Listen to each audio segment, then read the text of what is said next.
Assalamu alaikum, inshallah you're well and inshallah you're having a fantastic week. I have another story for you today, and this is a story of another prophet. Now, do you remember we've been talking about Prophet Ibrahim alayhi salam?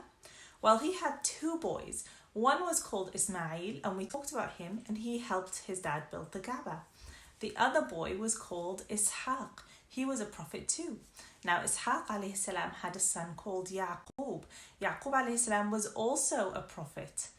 Now, Yaqub alayhi salam had 12 boys, okay, and the youngest two were called Yusuf and Binyamin. Yusuf was his very, very favourite, and the problem with that was that all the other brothers, the 10 older brothers, they all knew that he was his dad's favourite, and they really didn't like it, and they were very, very jealous. Now, when Yusuf alayhi salam was a little boy, he had a strange dream. So he asked his dad about what it meant. He had a dream that there were 11 planets, and there was the sun and the moon, and they all bowed down to him. And he found that this was very odd.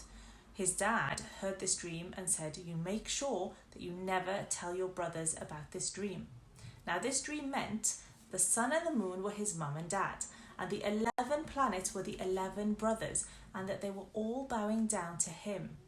His dad was worried that this was going to be something that was going to happen, and the brothers would be very, very angry and jealous. Because now, as time went on, the brothers were getting very jealous of Yusuf, and they were getting fed up of how much Yaqub alayhi salam really cared about and liked Yusuf. So they decided that they were going to get rid of their little brother and kill him.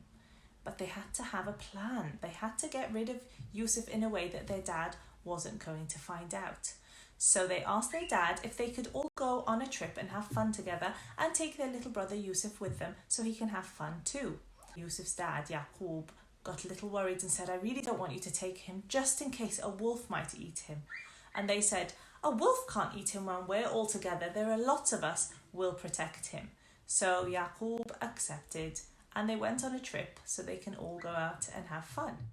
Now, they went on their trip, and Yusuf was about 9 years old at this point, and the brothers decided that they were going to kill Yusuf.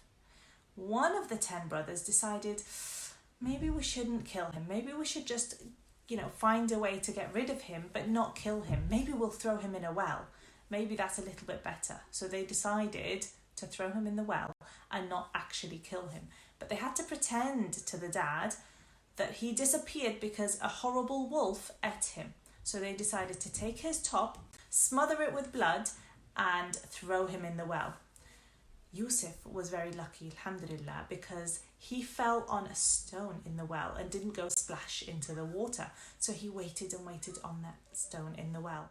So the brothers took Yusuf's shirt that was smothered in blood and took it back to the dad, and they said, "Oh Dad, something terrible's happened and you're not going to believe it, but a wolf ate Yusuf, and you're not going to believe it even if we tell the truth." Yaqub alayhi salam knew that they were lying. He knew that there's no way a wolf could have eaten him with his top being totally intact. It wasn't ripped up or anything.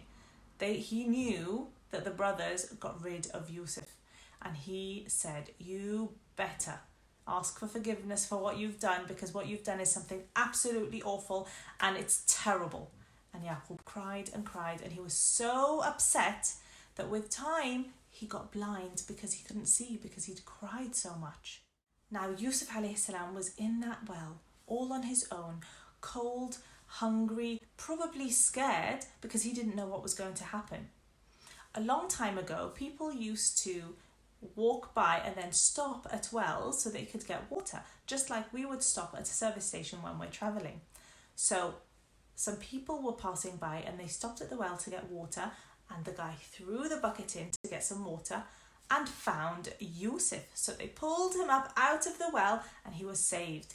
They thought, this boy is going to be great, and when we get to Egypt, we'll sell him and we'll make some money. And that's what happened. They saved Yusuf, but they took him to the marketplace in Egypt and they sold him. And a special man called Al-Aziz bought him. Now, Al-Aziz was a rich man who worked in the government, and he had a very important job, and he had a very fancy house. This man, Al-Aziz, and his wife, they didn't have any children, and they were so glad that they had Yusuf. So they looked after him as though he was their child, and they raised him in their wonderful big home, and they looked after him until he was big. Now we'll stop at the story there because there's a whole big adventure happening next time. So I'll see you next time to see what happens to the story of Yusuf.